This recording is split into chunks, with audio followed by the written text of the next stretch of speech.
আল্লাহ যদি আপনাকে বিপদ না দিত, আপনি কোনো দিনও খারাপ মানুষগুলোকে চিনতেন না। বিপদ কখনো কখনো আমাদের জন্য আঘাতের মতো নেমে আসে, কিন্তু তার আড়ালে লুকিয়ে থাকে গভীর শিক্ষা। মানুষ তার আসল রূপ দেখায় সুবিধা অসুবিধার সময়। সুখের দিনে সবাই পাশে থাকে, কিন্তু কঠিন সময়ে যাদের চরিত্রের মুখোশ খুলে যায়, তারাই আসলে সত্যের আয়না।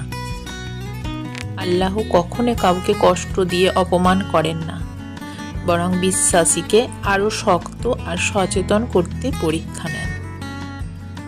সেই পরীক্ষার মধ্যেই আমরা বুঝতে পারি কে সত্যিকারের কাছের মানুষ আর কে শুধু নিজ স্বার্থের জন্য পাশে ছিল। তাই বিপদকে শুধু কষ্ট হিসাবে নয়, বরং মানুষ চেনার এক বিশেষ সুযোগ হিসাবেও দেখা উচিত। কারণ কখনো কখনো একটি বিপদই আমাদের জীবন থেকে ভুল মানুষদের সরিয়ে দেয় এবং সঠিক মানুষদের চিনিয়ে দেয়।